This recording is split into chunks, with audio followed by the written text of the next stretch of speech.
times, ay naman, masyado matagal na yan. After Kindle pa lang ako noon, yung Islam book. Ang tagal-tagal na, sayo, hindi na nag-exist ngayon yun, yung mga Islam book na yun. Pero naalala ko, what is love? Diba? Kung ano-anong sinusulat ng mga tao doon. And, ngayon, pag hinanap niyo sa internet, what is love? Oftentimes, ang layo-layo talaga ng meaning. Marinig yung mga love song, love poem. Madalas makikita nyo, hindi love song yun eh. Most of those expressions are not necessarily love. They are lust. Hindi sila yung parang, hindi pagmamahal, kundi yung pita ng laman. Napansin niyo ba yun? Kahit manood kayo ng mga pelikula, drama, yung love na pinapakita, masyadong tungkol sa pita ng laman. Ewan ko kung mag-a-agree kayo sa akin, ano? Kung nakakapag kayo, ang layo talaga sa ibig sabihin ng pagmamahal. Kaya nga po, nakakapagtaka, sabi nga ho, in fact, even si ChatGPT, tinanong ko, what is love? It is a very complex kind of emotion. Hindi niya ma-explain ng maayos, ha? Eh, ang dami nang ni-research yun. Kaya kasi bakit po, talagang ang idea ng love masyado malawak. Kahit naman sa atin, di ba? Pag nakakapag-dinig kayo ng mga nagsasalta ng English, for example, I love hotdog, di ba? Ang mura-mura lang ng I love eh. Di ba? I love hotdog. Isipin mo, in the name of love, ang daming nasirang pamilya. Nag-agree kayo? Ito lang Valentine's. Pagka dinate ka ng 14, ikaw sa Tagalog may bahay. Ikaw yung asawa. Kapag ka 13 ka dinate o kaya 15, anong tawag doon? May kondo. Hindi ko naintindihan yung joke, no? Okay lang. Talagang modern na yan, eh. Hindi kasi tawag sa mga, may bahay, di ba? Sa bahay. Yung pagkakabit, yun, party line. So, sabi lang, may condo o may apartment. Anyway, so karamihan daming pamilyang nasira dahil lang sa pagmamahal. Kahit sa ating bansa, kahit sa ibang bansa, marami nangangako mga leader dahil sa kanilang pagmamalasakit sa kanilang mga constituents. Papangako nila langit ang langit at lupa. Pero at the end of the day, wala rin. Kaya bagsak din ang ekonomiya, wala rin nangyayari sa atin, kanya-kanya pa rin, away-away. Kasi every time we think of ourselves. Laging sarili. Kaya hindi na naintindihan ng tao what love is. Kasi wala tayong maliwanag na larawan ano talaga ang pag-ibig. Nasusundan po. Kaya we need to rediscover what love is. Now, may papakita ko sa inyo bago magpatuloy. Anong klaseng tao ito? Soldier. Hindi soldier. Soldier ito eh. Ito ay sundalo. Ito, may pasyente. Doktor, tama? Ito, yan, bumbero. Now, isipin niyo mabuti, no? Sa kanilang kasuotan pa lang, alam mo na kaagad kung sino sila. Ngayon, tingnan mo yung katabi mo. Sino yan? Asawa ko, sabi niya. Asawa ko. Sa totoo lang, ano kayang kasuotan meron tayo? Sa scripture, God is telling us to clothe ourselves with Jesus Christ. Di ba? So if you are to picture Jesus Christ, paano mo siya may sasalarawan? Yun ang tanong sa atin eh. Paano mo siya may sasalarawan? Kaya ho sa Bible, sabi ho ng Panginoon Kristo, na napakaliwanag sa John chapter 13, nung bago po siya, magpapako sa krus, kinausap niya na yung kanyang mga alagad. Sabi niya, a new commandment I give to you, that you love one another. Ito yung bagong kautusan ibibigay ko sa inyo. Magmahalan kayo sa isa't isa. Tulad ng pagmamahal ko sa inyo. Now, if you happen to not understand Tagalog, ito lang basahin nyo lang yung English. Okay po? Now, that you also love one another. Kayo na, magmahalan kayo sa isa't isa. By this, all men will know that you are my disciples if you have love for one another. Para malaman na ikaw ay tagasunod ni Kristo, meaning you are a disciple of Jesus. Ano ang palatandaan?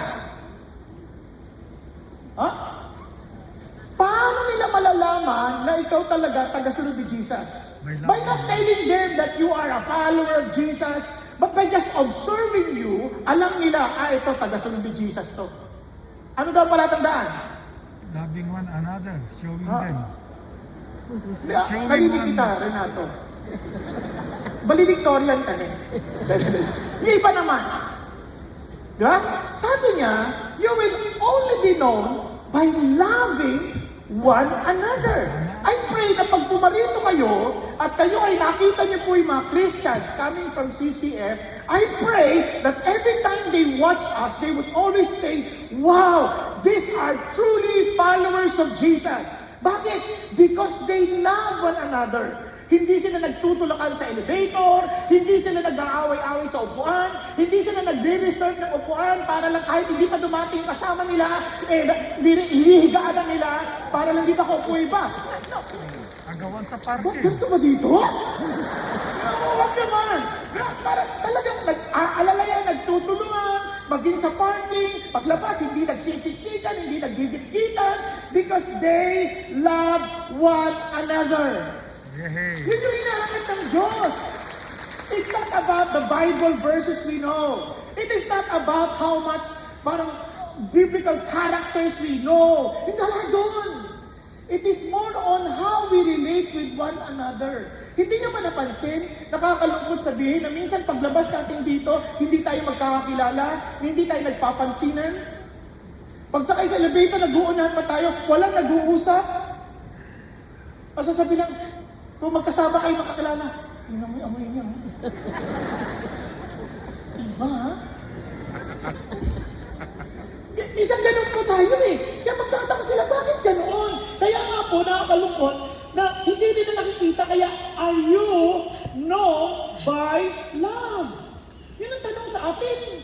Kung mga sa eskwelahan, sa trabaho, sa komunidad, kilala ba tayo bilang mapagmahal? Alam niyo, hindi lang tayo yung kasama ako doon. Kasama ako doon. Tinatanong ko sa sarili ko, ganito ba pagkakilala sa akin? Kasi naalala ko, David Bahay namin, tinanong ko eh, ano pagkakilala mo sa akin? Masungit. Humingi ako ng tawad sa kanya eh. Patawarin niyo ako. Ganun pala. Kasi minsan pag hindi mo alam, akala mo lang mapagmahal ka eh. Hanggang sa tanungin mo ibang tao. Kunyari, mga babae, gusto niyo malaman kung submissive kayo o hindi? Gusto niyo malaman? Kasi lahat ng babae, feeling na submissive sila eh. Tanungin ang asawa niyo. Ano si Dad? Submissive ba ako? Kabahan ako ganun sagot, di ba? O ngayon, yung anak, tanungin mo, magalang ba ako? Tanungin niyo magulang ninyo, magalang ba ako? Di ba? Hindi yung, ako magalang ako ha? Pag-testify tayo, ang galang-galang sa magulang ko. Hindi, you want to be confirmed? Tanungin mo siya. Magalang ako. Umupo ka na, baka matama ka. Naintindihan nyo, ganun din ang mga tatay. Sometimes we feel that we're so loving, we thought we love our children so much. Naalala ko yan during yung first time to attend the family retreat, we were given that exercise. Tatanungin daw yung anak kung ano masasabi tungkol sa iyo. How can I improve as a father? How can I be a better father to you? Yun ang tanong eh. Di ito na. Tinanong ko na yung mga anak ko. Hoping, kasi mga bata pa sila nun eh. Siyempre, ututupay sa akin, tapilin ko ha. Hindi ko alam, matatalino mga bata ha. Di sabi sa kanya, anak, sige, how can I improve? Hindi expect, sabi na, perfect ka. You're the perfect dad. You're good. Ganyan, di ba? Alam mo, sabi, pwede kami magsanta kahit walang pigil. Walang react. Nagsalita sila, naku po. Parang gusto ko sila lahat palayasin. Parang ang sakit sa loob. Parang gusto ko sabihin, mga walang utang na loob. Pero doon ko lang naintindihan, ang sama pala ng ugali ko. Talagang humingi ako ng tawad sa kanila, naiyak ako, na hindi ko ina-expect na ganun pala ako. Sabi ko, alam nyo, sa atin, napaka-importante. Kaya praise God for small groups. Sa small groups, matatanong mo yung mga kasama mo dito, laki-laki. Minsan, lumalabas tayo, hindi pa rin tayo magkakilala, hindi pa rin tayo nag-uusap. Minsan makatabi mo tayo, hindi mo kinakausap eh. Asawa ko ba yun? Hindi na masama. Asawa ko, hindi pa mo kinakausap. Eh di lalo na ibang tao. Di ba? O di eto, tatanungin pang ganyan. O, hindi mo matatanong, ano ba tingin mo sa akin? Hindi mo tanong eh. Gusto mo malaman?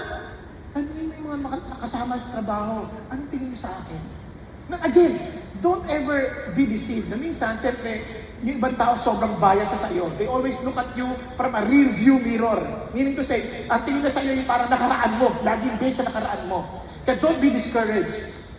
Itong pinaka-importante, at least you are honest enough to evaluate yourself or we evaluate ourselves to see whether we are really known by love.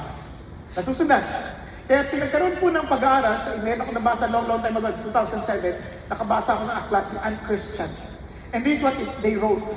Whenever they ask people about Christians, ang sabi ng mga Christians, ay mga non-Christians, ano masasabi sa Christians? Kasi noong 1996, sobra sa Amerika to ang taas ng galang na sa mga Christians.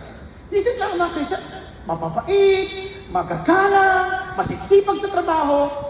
1996, 10 years later, ito na lumabas. Napaka-hipokrito, ibig sabihin, they say something, pero iba yung ginagawa nila. They're too focused on getting converts, mag-share sila ng gospel, at bilang ng bilang, kung ilan na naging convert nila, parang sign ng kanilang pagiging champion.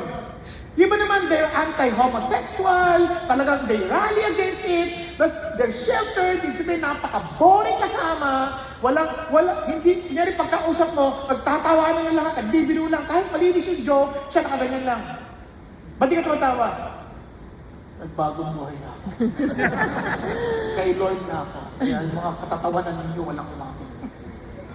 Minsan ganun tingin na sa mga Christian. Lagi mahahaba ang mukha, mga kabayo. Diba?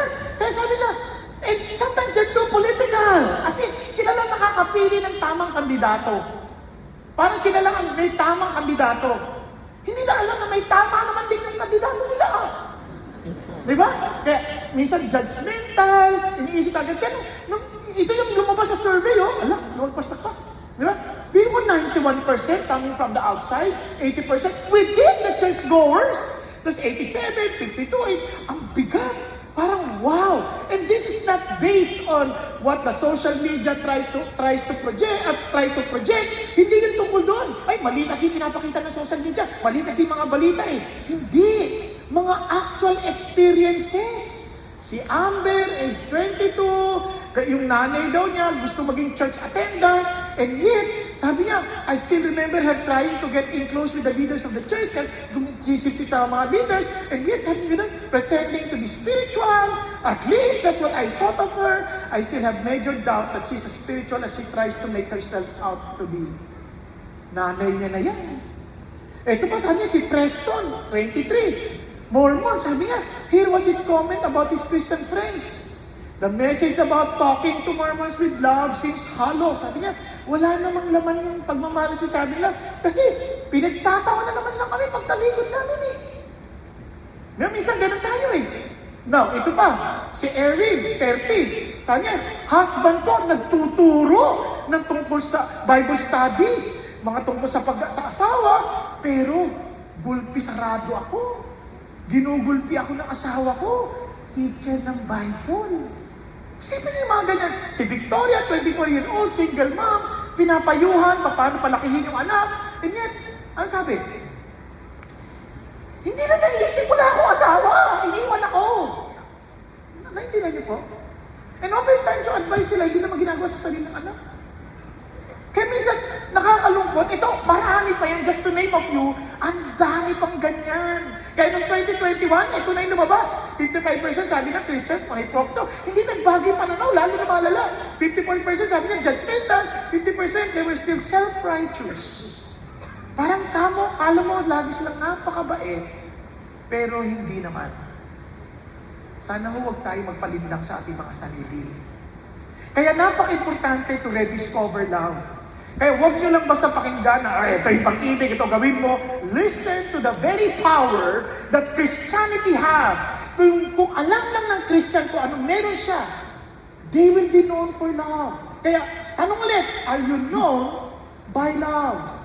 Nasusundan po natin. Now, tingnan mo natin, balikan natin yung John chapter 13. Sabi ni Jesus, a new commandment I give to you. Paano naging new commandment yung love one another? Di ba yun na yung greatest commandment? Kasi sinabi ni Jesus, love God with all of your heart, soul, and mind.